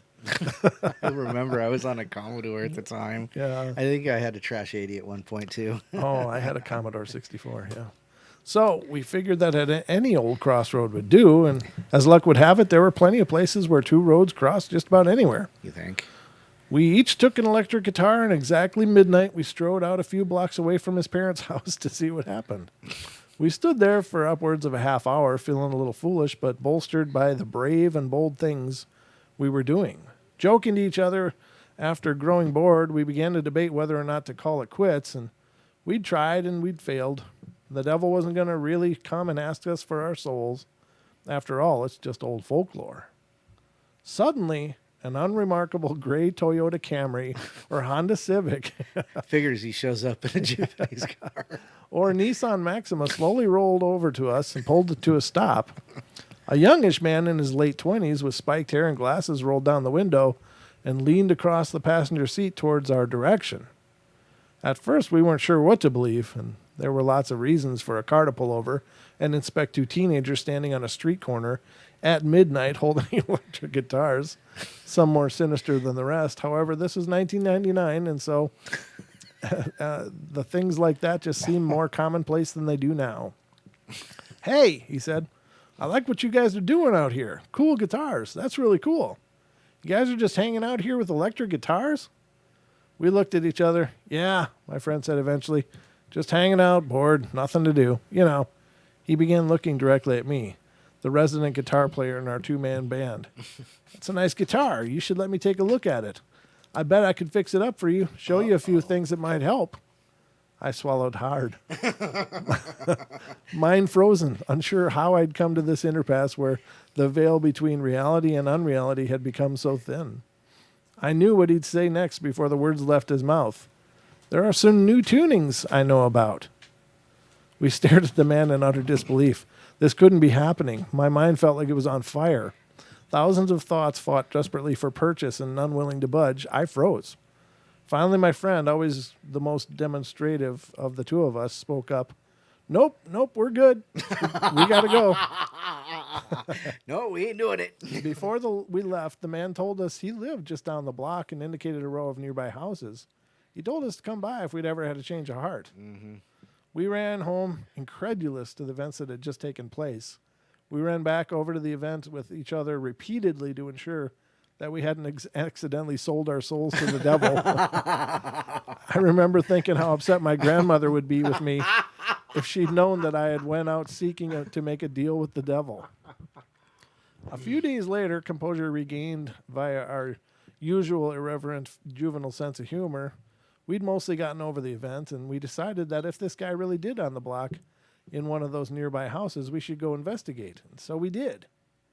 We took a walk, guitarless this time, down to the group of 3 or 4 houses the man had vaguely indicated with a swipe of his hand on the aforementioned night. And as we approached the general destination, I began to hear faint music that grew louder as we approached. Using the music as a guide, we located the house that was the source of the sound and sat down in the cool grass separating the sidewalk from the street. Looking at my light-up Casio watch, the revelation wasn't lost on me that it was just after midnight. As we listened closer, we were surprised, although maybe not as surprised as we should have been, to hear that the music wasn't coming from a stereo system, but was live, the rehearsal of a band. Impossibly, as we continued listening, the rehearsing band played a near-identical set list of the songs that we ourselves would practice in my friend's basement. Literally less than a quarter mile away. The quality of this band's practice, however, was incredible, especially since we'd spent some time searching and knew of no local musicians in the area, especially so incredibly close by. We deemed the location the Devil's House, and we tried to go back a few more times, but never heard the music again. Huh. We never saw the man in the nondescript foreign sedan again and never attempted another deal. 18 years later, we still tell the story of the night we met the devil to incredulous friends who never seemed to believe us. I promise this story is 100% true, and we've spent plenty of time considering that maybe the guy in the car had seen Crossroads himself recently and was just pulling an incredibly effective prank on us. If so, his follow-through was excellent, as after one night, we never again heard or saw of him, his band, and never encountered anyone that could vouch for the fact that he even existed. By that point, we were far too scared to do any more digging and just decided to best let it be. That's a cool story. I like how you didn't pronounce the word demonstrative. I didn't? No. Well, you said demonstrative. Oh, yeah. A lot of people say demonstrative. And, Yeah. and that's funny because it's demon. Oh, right. Demon. Satan. I actually did that by accident, and I started reading the word, and I realized it was a lot longer than what I was expecting. So I had to finish it, at least phonetically as I could. So, cool story, though. Cool story. What do you think of that one, Don? I think it's silly to, invite things like that into your sphere of influence. You never challenge the universe, ladies and gentlemen. Never because it challenge may answer. And if it answers, you got to deal with that. So yeah, that's a crazy one, though. I couldn't, I saw that movie, and I think it's a great movie, and it is a great piece of, blues history, blues myth,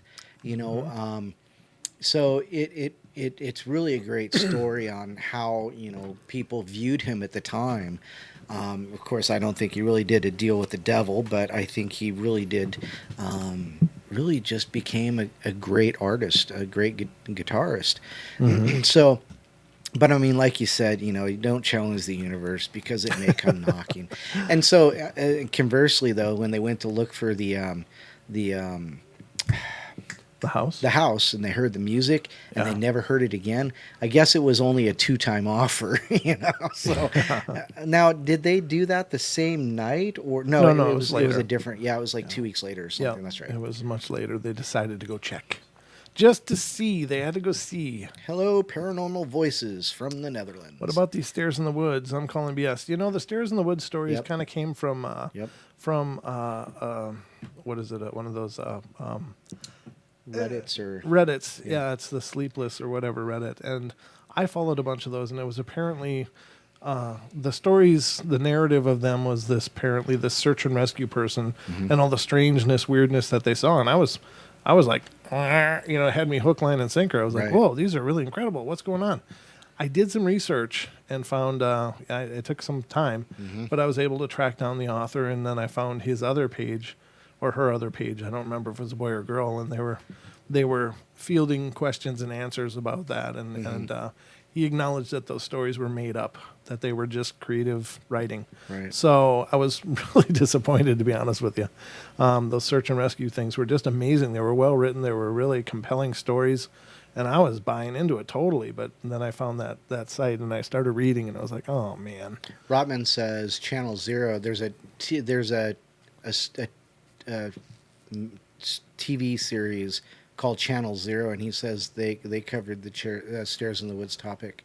That would be interesting. I didn't get all the way through the first season though, so I was like, ugh.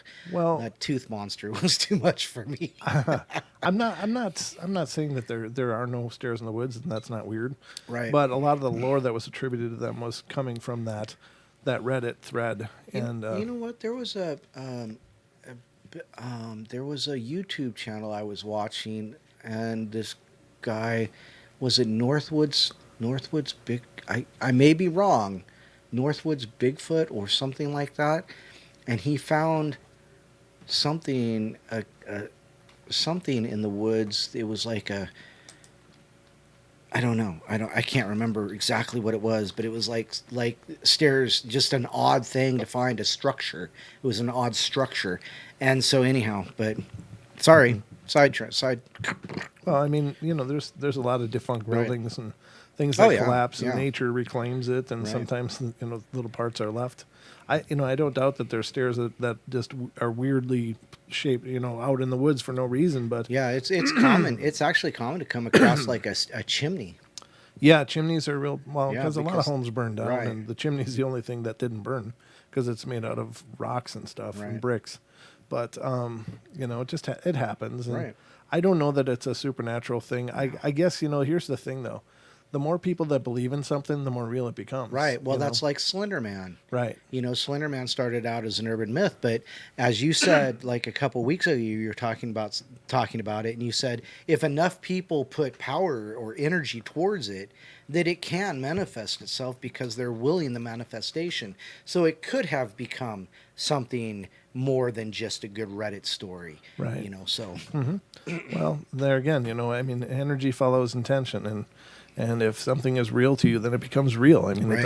it does have a reality of sorts, just in the most basic quantum, you know, sense. It generates a reality based on the fact that people believe in it, and so it does become a phenomena, and then it becomes a Mandela effect. right. And so I don't know. I mean, I can't say there's nothing supernatural about them. Right. I'm not trying to imply that. What I'm covering mostly is just the fact that the threads that made it the most popular were this I'm a search and rescue Right. person, and I've seen some strange stuff, and there was a series of them, and they were really compelling, really bizarre and wild, and really well written. But you know, I did find Right. that author. You tracked it down. Yeah, I tracked it down and found that the author, you know, basically admitted they weren't meant to be taken seriously, Right. apparently. But yeah, excellent writing. They were really entertaining, even though they were fiction. But can there be based on something that is truly paranormal? Sure. Yeah, sure. I don't pretend that. I don't know what the story behind odd staircases is. I don't know what it implies, what it means.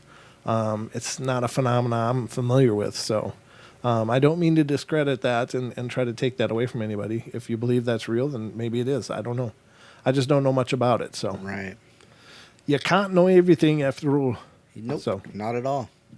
Hey, so apparently this is an old story, but the FBI spills beans about UFOs and other worldly beings.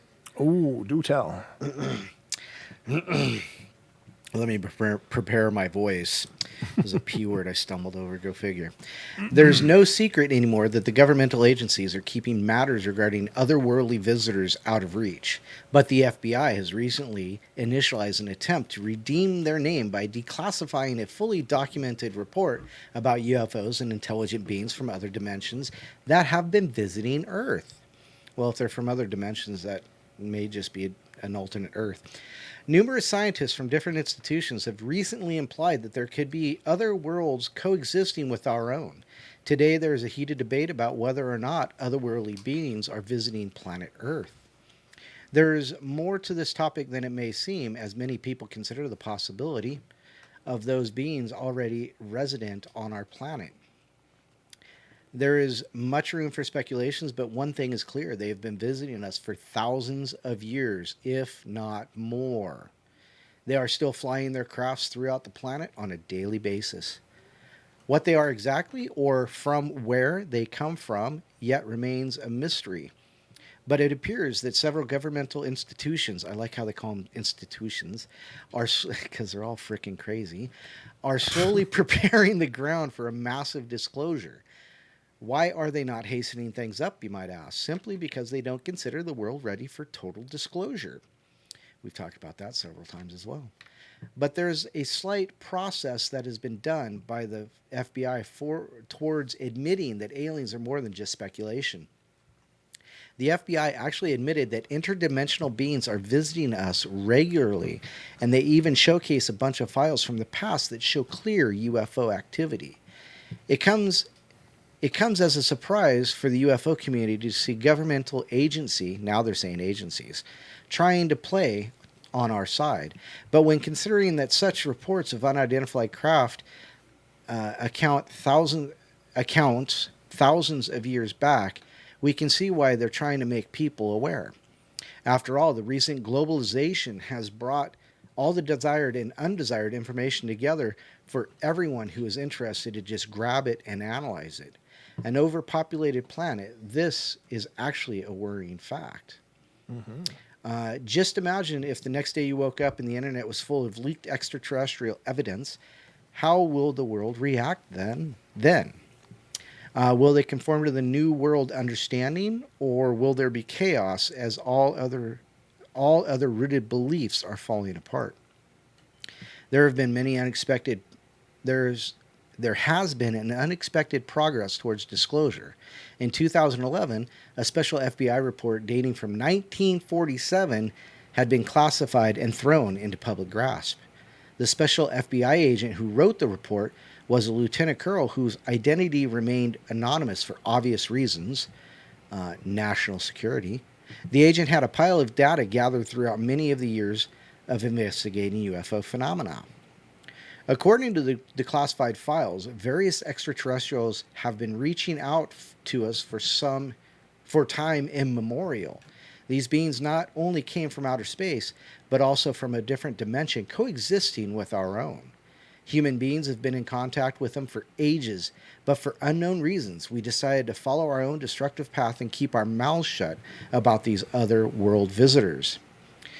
Below, you'll find a transcript of some of the most valued details from the FBI report. And these are bullet points, taken excerpts from that. Parts of the disc carrying crews,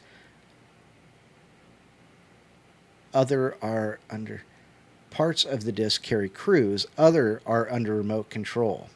Their mission is peaceful. The visitors contemplate settling on this planet. These visitors are human-like, but much larger in size. They are not excarnate Earth people, but they come from our own world. They do not come from a planet as we use the word, but from the etheric plane, which interpenetrates with our own and is not perceptible to us. Ooh. The bodies of the visitors and the craft automatically materialize on anything entering the vibratory rate of dense matter. The disc possesses a radiant energy or a ray, which will easily disintegrate any attacking ship. They re-enter the etheric at will, and so simply disappear from our vision without a trace. Wow, that's an interesting statement. Right. The region from which they come is not the astral plane, but corresponds to the lokas or talis. Students of the esoteric matters will understand these terms. Let me go there. Lokas or talis is a concept in Hindu mythology that refers to alternate worlds or realities, and in the simplest context, but highly inaccurate, multiple dimensions. The worlds are explained in a theosophy, but it's alternate worlds or realities, lokas and talis. So let me get back there.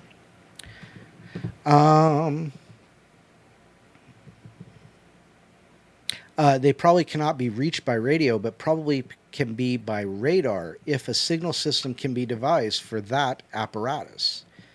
Addendum. Okay, well, here's another... Oh. Huh.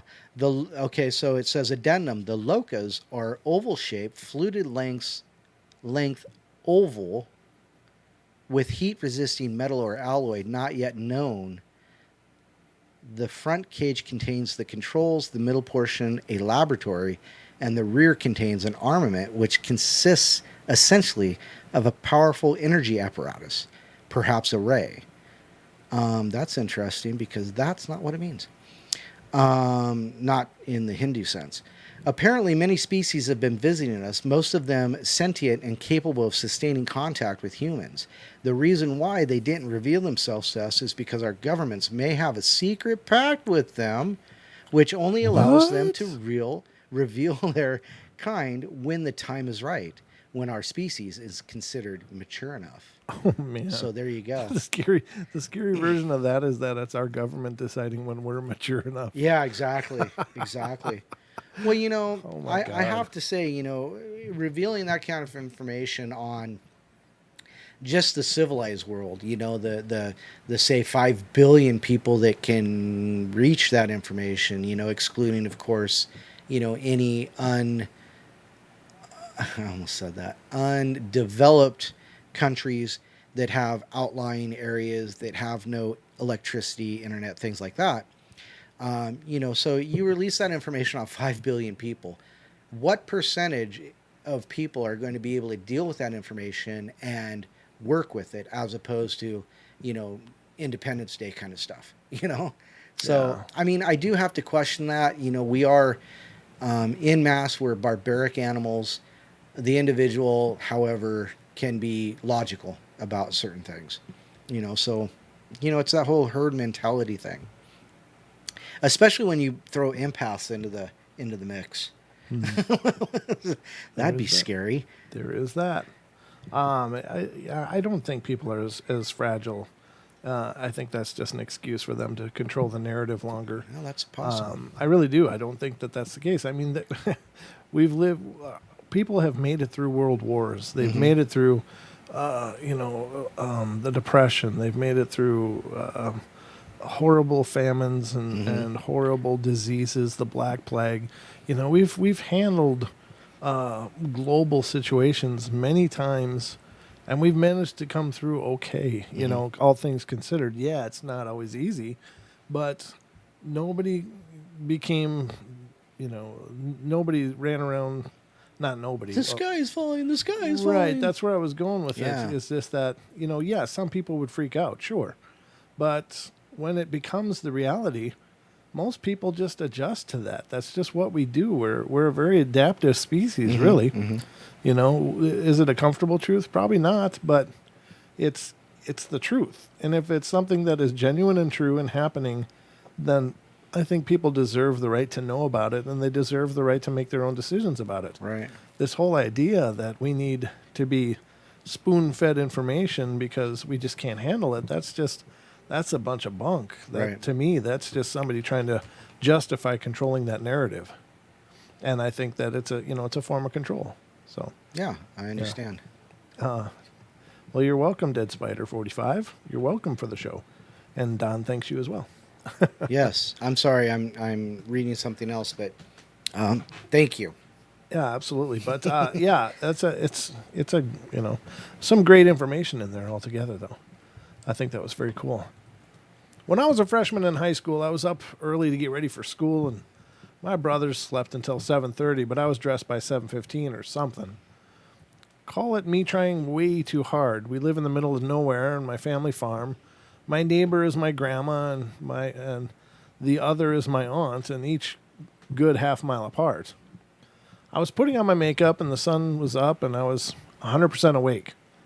I saw something outside my window. One of the blinds had been tilted so you could see out, even with the blinds pulled, and I thought it was our cat, so I peeked out the blinds to be sure. And I was going to pull the blinds open and scare it, but when I peeked out, I saw a boy. He had blonde hair, wore a white long-sleeve shirt, like some undershirt from the 18th century, and tan pants. And I watched him look towards the sun, looked left, then over his shoulder, and at that point I got mad. I thought this kid couldn't be more than 12 or 13, and here he was trying to peek in on me. I stomped outside, ready to grab his little shirt, she didn't say shirt, this little kid by the ear, and find out who he was and what he was doing, and I get outside, and he's gone. Gee. There's not many places he could hide, but there wasn't any footprints in the dew-covered grass. I started to think about it, and the kid wasn't tall enough to reach the crooked blind, and there wasn't anything for him to stand on. I quickly went around the well house and tried to look for footprints anywhere, but saw no trace of the boy. I went in the house and back into my room and past my brother's room and saw they were both still asleep, and they both have dark brown, almost black hair. It's been almost 20 years since that happened, but I'll never forget that kid. I also can't remember his eyes, but when I tried to picture them, so in my memory his eyes are black. I do remember how he stood slightly crouched, his clothes, his hair, even how he turned, but never his eyes. Well, she saw herself a ghost, I'd say. Yeah. 18th century. Well, that's 3 centuries ago. So, yeah. Well, I think she means the 1800s. I think so. I think where she was going was the 1800s with that, but she said 18th century. But very cool story. A little ghosting going on out there. I live in a small, quiet town of North Jersey. When something crime-related or strange goes on, everybody knows about it. And when I was 11, I was playing with my neighbor outside her house, which is right across from the middle school field. Her mom was inside, and it was just us trying to sell beaded art to make a few bucks, and no one was around, so we weren't really making anything, and we start to hear what I can only start to think to describe is wailing. But it wasn't like anything I'd ever heard before. It was coming from the second field, hidden by the school building. And after a few minutes of this going on, a cop car. I don't know how the poo is, like POO is embedded in the middle of that word. So a cop car rounded the corner and the wailing stopped. The cop pulls up to us and asks if we'd been seeing anything out of the ordinary, and we told them about the noise and where it was coming from, and then they told us it was probably best if we went inside. After they drive towards the school, the wailing starts again, but it abruptly stopped in the middle of a wail. We run back inside and tell Mom, but she doesn't believe we heard anything. Haven't heard anything about the incident around town. No one seems to know what they were talking about, and Mulder theory, cryptid, specifically Jersey Devil, Scully theory, mentally unhinged person screaming and making unidentified noises in a field. This happened earlier this year, and me and my current friend like to drive around and catch up whenever she comes back from college, and we drive typically to around a few towns to a county over, and we were driving through a nice residential area at night after seeing a movie, and something in from to the houses catches my eye, and we stop and look, and at first all I notice is a snow shovel planted in the ground, then a person in a jacket holding onto it. The house didn't have any lights on, but I could tell the person's head was pulled back, staring at the sky, mouth open. It freaks us out for some reason. As we bolt, we try to rationalize what is going on. Maybe they were just out shoveling. It was like 1 a.m, and there hardly any snow on the ground. Around an hour later, we drive back and still see the figure there, exact same position. We're like, okay, They forgot to take down a weird Christmas decoration for like 2 months. So we shine our car lights, and nope, it's a person. Well, we get out of there, scared out of our minds for some reason. My theory, dead body maybe. Rational theory, none. So there you have it. Creepy. That is kind of X-Files-y, though. Yeah. So I was working production for a TV show and was way overworked, like 14 to 16-hour days with no days off between. And I had I had handed off a pair of prop glasses, face glasses, not cups, to my assistant in the studio, and never saw nor thought about the prop glasses after that. I dragged myself home and crawl in for like 4 hours of sleep and fall asleep. And about an hour after I fell asleep, a different coworker called me because the prop glasses didn't make it to the studio. I answered the phone in real life, but I didn't wake up. Instead, kept dreaming while talking on the phone. And as soon as I pick up, before he says anything, I say in real life, but in a dream to me, "You're calling about the glasses. Hang on a second. I'm going to go look for them." And from his standpoint, I'm quiet for about a minute. On my end, it seems like I've just popped into the empty work studio, because in my dream, I'm thinking, this is a dream, so I can just pop to the studio and look for them. I'm usually a lucid dreamer. The lights are on, but there are more shadows than there should be, and whenever I try to touch something, my hand goes right through like a ghost, and I'm looking around the studio, and I see the prop glasses under a roll of leather, mostly hidden from view. I go back to the phone and say, okay, I just looked, and they're on the back fabric cutting table under a roll of leather. He has no idea that I'm not awake and that I'm dreaming the whole thing, and drives back to the studio where he finds the glasses exactly where I said they'd be. I chalk it up to subconsciousness, but after I passed the glasses off to the assistant, I went out shopping for supplies and hadn't gone in the room the glasses were at all. So there's no way I could have just seen them there or seen where the assistant put them, because after I handed them to her, I was never in the same room as the glasses. Weirdest thing that's ever happened to me. That's pretty cool, though. That's a solid projection right there. Astrally projecting. What do you think of that one, Don? It started to sound like a sleepwalking thing, because they said that they answered the phone in real life, but they were still dreaming. Right. So okay. But they went to the studio in their dream and were able to look around and find where the glasses were, and then come back and tell the person, hey, they're there. Yeah, that's like astral projection there. There it is. That's what I say. And I said so. When I was my kid, when I was a kid, my family bought a really old, huge farmhouse. And one day my dad decided to add shelves to the hall closet by the front door. And he does a bunch of measuring and then walks into the kitchen where me and my siblings were eating lunch. And he says, "This is really screwed up. The interior of the closet is bigger than the exterior." He called his surveyor friend who taught at the U in town, and he brought his gear and did more precise measurements. And the interior was 3 inches wider, 1 inch taller, and 2 inches deeper than the exterior. We never found out what was going on, but my dad's friend brought over a couple of his friends to do more measurements and stuff. The folks at the U called up the architecture dean at the main campus for a site visit, but it was scheduled for 4 months out, and we had to move, job relocation.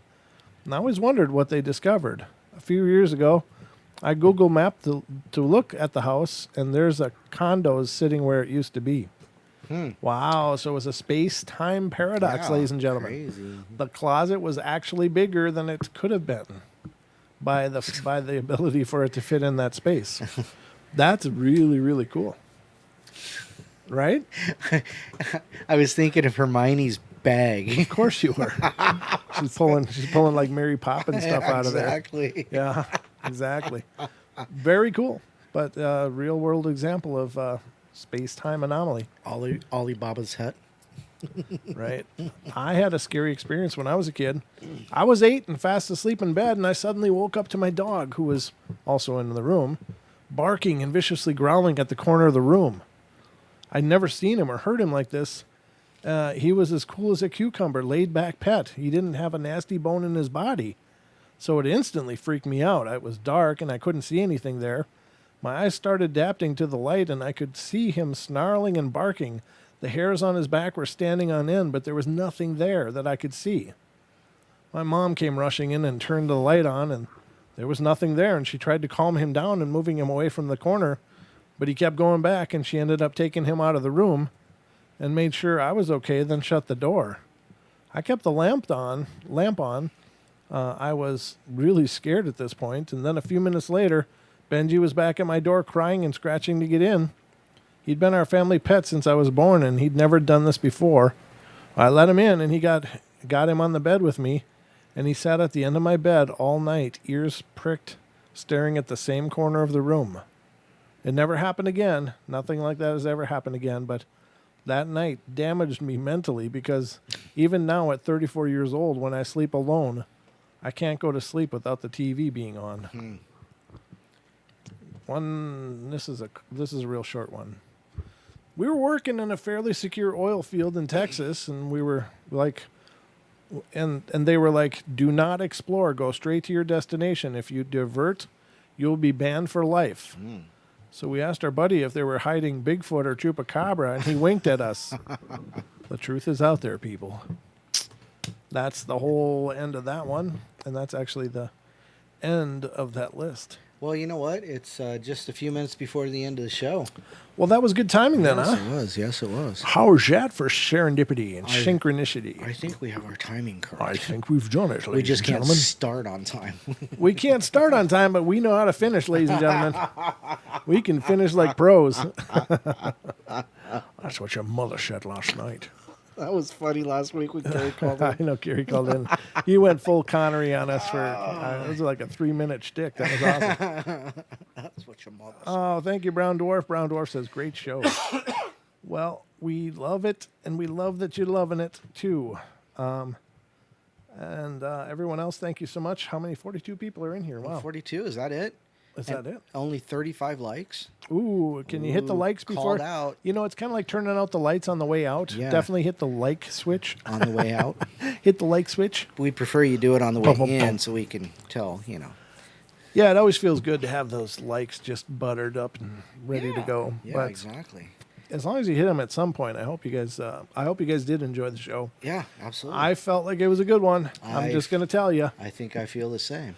I think Don feels the same. We are really happy Lady Death is here. Haven't seen her in forever. Yes. Welcome back, Lady Death, once again. And love it, guys. Taz loves it. We love you too, Taz.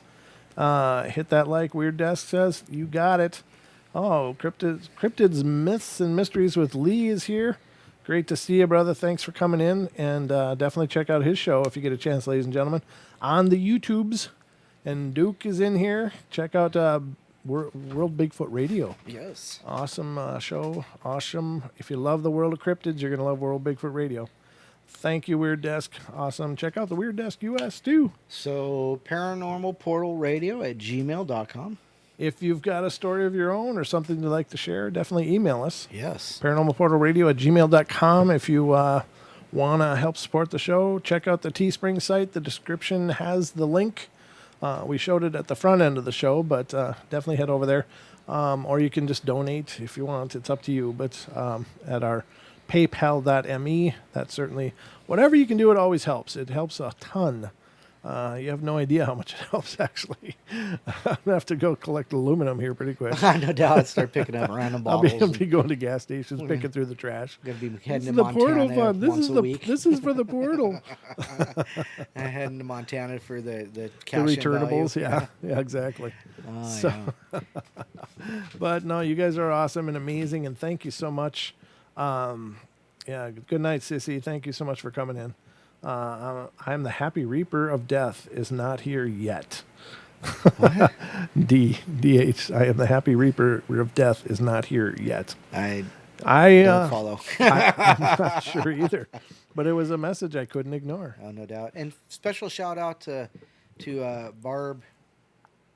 I'm sorry. Is it Carlton or Charlton? Charlton. Yeah. Barb Charlton. Yes, absolutely. I always have an issue with trying to read some names sometimes. I'm writtenly challenged. You're also verbally challenged. Hey. Writtenly. Oh yeah. Oh, don't forget. Yeah, who's our guest on Friday? Don Schmidt will be in here, ladies and gentlemen. Mr. Don Schmidt, and if you're not familiar with him, please check him out. But he's also co-owner of the Roswell Museum.